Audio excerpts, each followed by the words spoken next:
John, last time we talked to you at this spot, good to see you, was after the DK trade and the Geno trade and not being able to sign a guard. Do you ever think about the butterfly effect of those decisions and DeMarcus Lawrence and Cooper Kupp and Gray Zabel? No, it's really more like what we're doing every single day, and it's never really changed.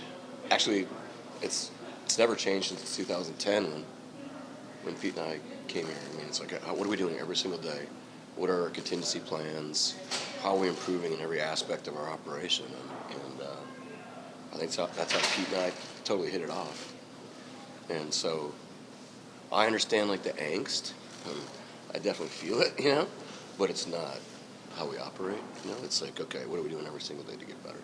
And it's really as simple as that. Like work on it, work at it, pray on it, and like, how can we improve every day? John, when you talked to Sam Darnold and Marcus Lawrence free agents for this season, what was your Sorry, I'm revving. Too much caffeine this morning. Sorry. What was your self-pitch to them? What did you tell them about the franchise at that point for this season? Well, AD had a relationship with DeMarcus, and then Clint had a relationship, with Sam. So when you're bringing people into your building, like especially in free agency, you want to make sure you're like the quality of the person. Do we know exactly what we're getting? And so we had a great, background with those guys. Like great, like the character, the person, the work ethic, love of the game, the grit, all the things you've heard for years and years or whatever. But then it was about like, hey, there's so many foundational pieces here, and I think I've told you guys before. Like in 2005, the Seahawks hired Tim Ruskell, and it was like I'd worked here in 2000. I was working for the Packers, and I wanted to come back here so bad because I knew like, Dave Pearson's here, Eric Kennedy, Sam Ramsden, Mo Kelly, like all these just awesome foundational like people in the organization. And I'd worked, I'd worked for Paul Allen before, so it's like it's really like the organization kind of like sells itself. When you look at it from the way of, the culture and the fits and everything like that, and to see it work out in this way, where it has gotten to this stage, where we see how close the team is, even from the outside. Yeah. When you see it work out in that way, how special is it? Special, I mean, just that it's the ultimate team sport, and so that's obviously the players and the coaches and whatever we can do to support them. And so, but to see like, Mike's emphasis on the, connecting the guys in the off season and really like what that means and how important it is. And it's not just like X's and O's. It's like, hey man, like you're literally playing for the guy next to you. And I think that's why we all like love growing up playing the game, especially play at a high level like myself. It's a joke. Yeah. So I think that's like, but that's just the love of the game, right? Like, and I think that's been really cool to see Mike and his staff, and then the players, like the vets, like really buy into it. John, you had a run there where you either were picking late in the first round or didn't use the pick at all. Look at the last few drafts: Charles, Spoon, Jax, Gray, Murph. Like, what have you thought of the way your first round guys have really helped you get to where you guys are right now? Checks and balances, I would say. So, Nolan Teasley, Trent, Kirshner, Matt Berry, Aaron Heinlein, Jason Barnes, like all these people that we spend a ton of time with at this time of the year, right? Like figuring out where we're going to go and then learning from our like mishaps or and how do we constantly improve on that? And we do it every year, and I think those guys have like done a great job of like, all right, like what's a Seahawk, right? And we just keep pounding that, and then to go through it with the new staff is just a natural reset.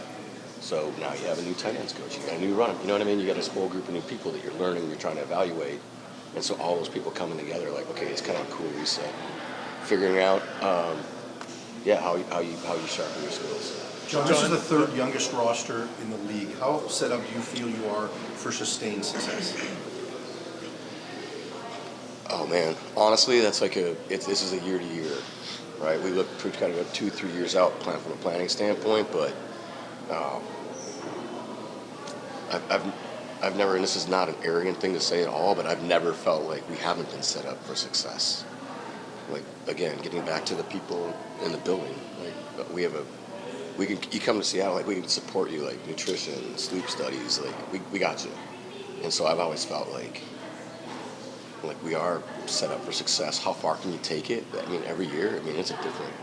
I mean, look, man, we just played like San Francisco, the Rams. Like, you're talking about great organizations, great teams, and it's like this play here, that play there, and like, so to say, set up for sustained success. I mean, I can't answer that. John, it's Mike was almost- if not the last head coach, one of the last head coaches hired in 2024.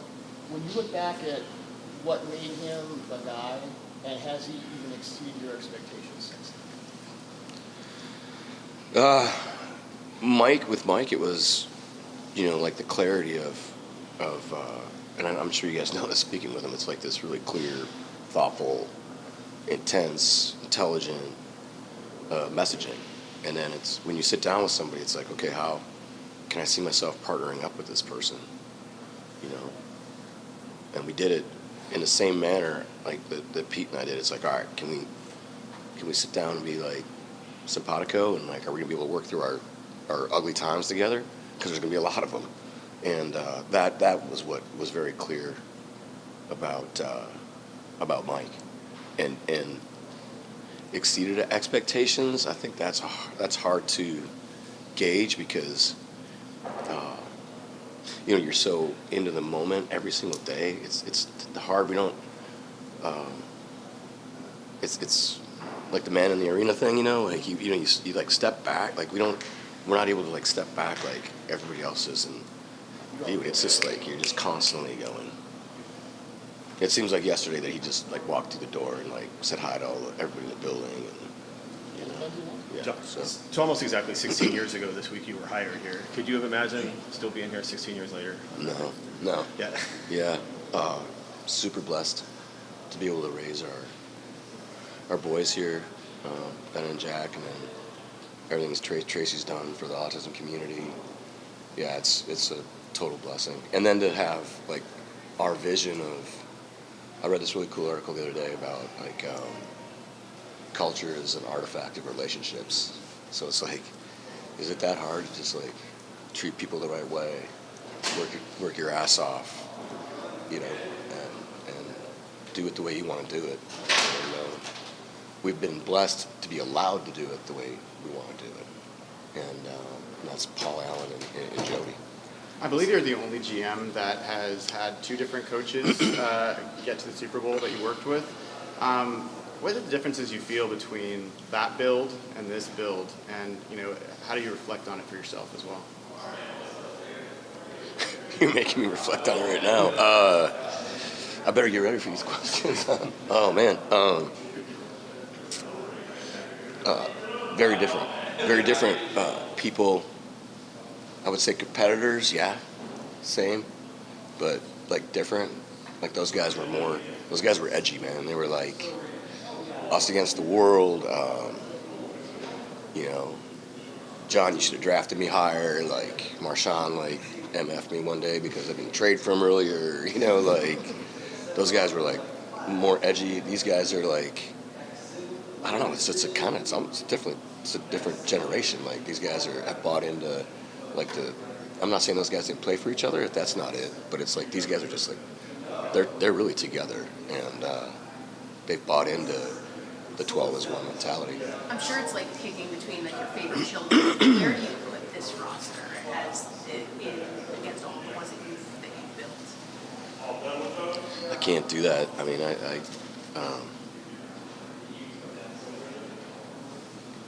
like I said earlier, you're playing San Francisco, the Rams. You got to play here, play there. Believe it or not, when you go like 7-9 or 7-10 now, it's not that different than going 9-7. It's all these teams are. We've had some teams that underachieved, and we've had some teams that have overachieved. So it's hard to say like the specific build, because like I said, it has been the same mentality while we're working on our corrections and trying to fix. What Michael was talking about earlier, like we were asking about earlier, you're just constantly tweaking as you go. and so every year is totally different. And we're in that process right now. We're getting ready for next year. I mean, we're gonna have meetings down in Santa Clara. Like we're gonna have draft meetings down there, you know. So John, you and sorry, I can't. You and Mike shared a nice embracing moment on the field after the game. Yeah, After a couple of years working together, what was that moment like? Sharing that celebration.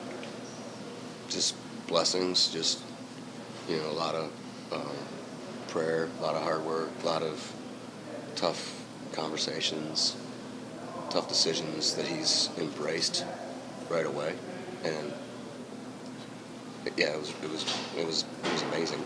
And then to like the fans, right? To have the 12s and like how the stadium was just lit up, places going crazy, and like the vision of like I talked about earlier, like wanting to get back here and like produce a consistent championship caliber football team for like amazing fans, right? The 12s and how loud it was, and like I had told him like, dude, when we get this rocking, like you're gonna be shook, and I think he was. So that's pretty cool. I'm sorry.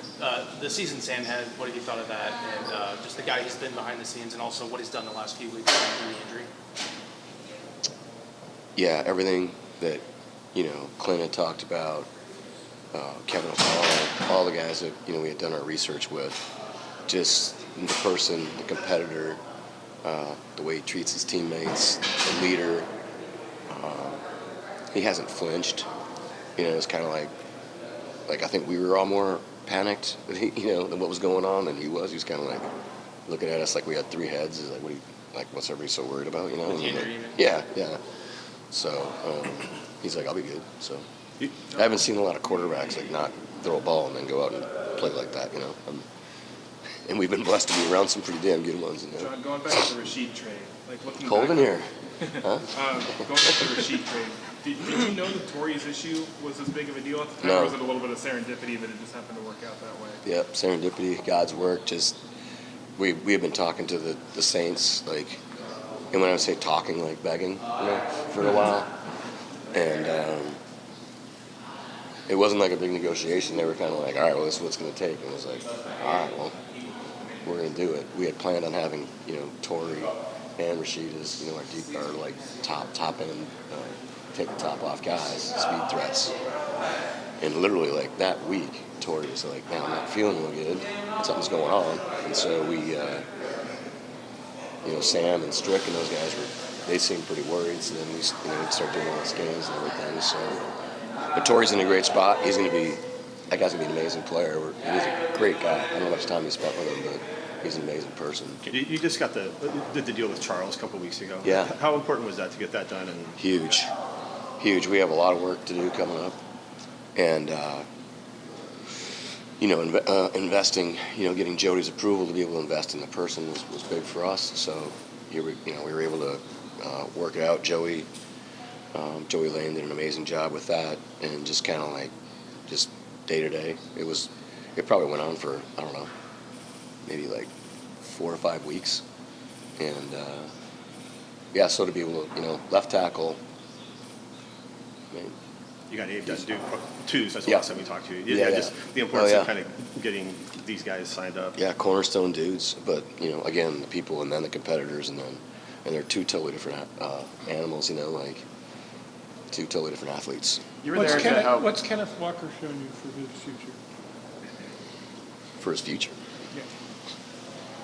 I mean, he's been awesome. I mean, explosive. I would say maybe a little more decisive last month and a half, and he's a free agent. We'd love to have him back. Yeah. John, I'm sure you guys did a lot of work on Drake May in 24, whether it was your intention to draft a quarterback higher or not. What were your thoughts about him coming out, and what do you think of him now? How does it go? It's like it is what all the guys thought. That went into the school, the person, the competitor. I mean, he's literally like a running back that can throw. I mean, literally like the guy can take off. It's like playing Brock Purdy, but like like the guy can like. I mean, Brock would probably get pissed, but like he is really fast. This guy can take off, and Brock's so like dynamic, like running around, and like pump fakes and like keeping people off balance, and he's got that too. Yeah, two great quarterbacks. So, yeah, thanks for that. We're gonna have our hands full. They have two amazing running backs. Their defense is amazing. Like, you know, it's like every week. John, as you say, coming out of every draft, you make the joke. It's like a doctor. You never say you botched a surgery, but Yeah. to look back on the 2023 draft and come out with Jaxon, Spoon, and just what foundational pieces they've been to get them in one round. What have those two done for you? Man, Spoon's like, a heartbeat guy. Like the whole building feels him.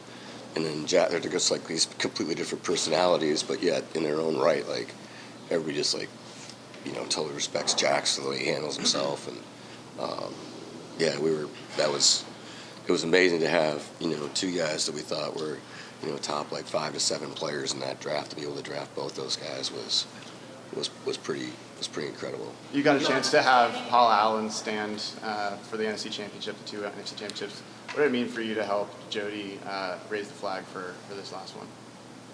I'm sorry. You were there and helped Yeah. Paul stand and raise the flag for the No, I didn't. 2000. Oh no, that's right. No, Sorry. no. So what did it mean for you to To have see her Jody? doing it? Yeah. That was amazing. I thought Yeah. it was awesome. And then to like Matt Hasselbeck was there, Cliff, Michael. It's just cool to see that. Like, I'm a huge football historian, like, and so to see those guys like up there with her, and then know like how important it was to Paul and like raising the flag and the whole tradition. Yeah, it was amazing to sit there and see. Like, we got in the owner's box, and I forgot that she was up there doing that, and I'm like, where's everybody? Like, we gotta get going here. Like, where is she? It was like, as we dap it up before the games and we hug it out and stuff. So, yeah, it was really cool to see that. Thanks for asking that. Sorry. Obviously, where you sit for a Super Bowl is different than your coach, but seeing as you've been to the Super Bowl before, is there any wisdom or anything you share with Mike as he goes through these next 10 days to get ready for the game? Yeah, I mean, we have our private conversations, but he's done an amazing job already of like, talking to the people that have been through it, the coaches, and like he had an amazing meeting this morning. Like, hey, expectations. This is what it's going to look like.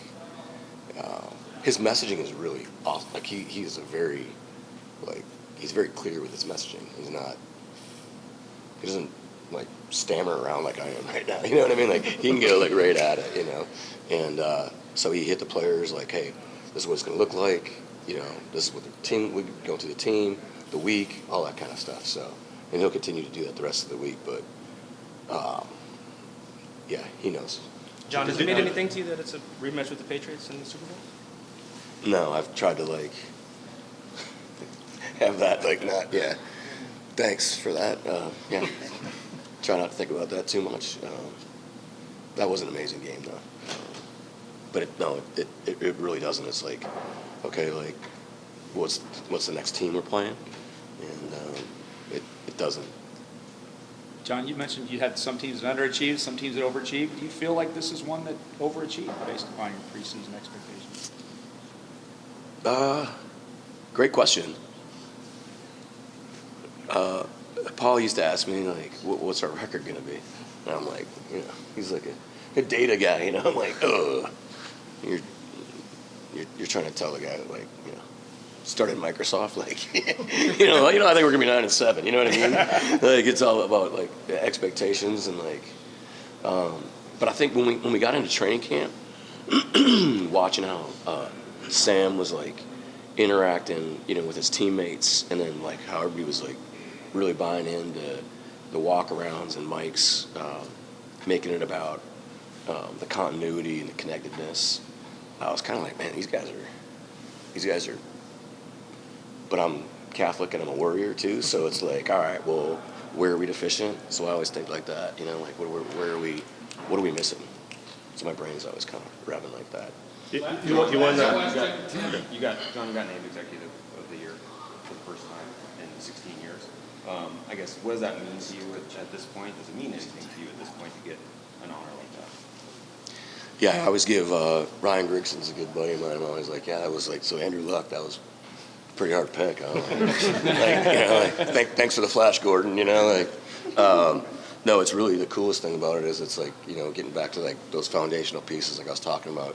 In my opinion, it's like one of the coolest like organizational awards. You know, it's like the people that, you know, like I said, like Eric Kennedy and Rob Porteous and, you know, James upstairs, the guys that are like constantly working on like all this stuff to help us operate. And it's like to me that's the coolest part about like it's an organizational award. It's not like we're always going to have very tough decisions to make, good and bad. We're blessed to be doing that every single day. But the part about like the people that help us make those decisions, you know what I mean? Like I'm sure, you know, James Churchill like puts together all this stuff for us, you know, in video, you know, and then it's like, all right, man, I hope these guys, you know, he cares just as much as we all do, and I'm sure he goes home at night like, man, I hope those guys don't screw it up, you know. So that's why I think it's like a really cool organizational. All right, thank you, everyone. All right, guys. Thank you. I think so.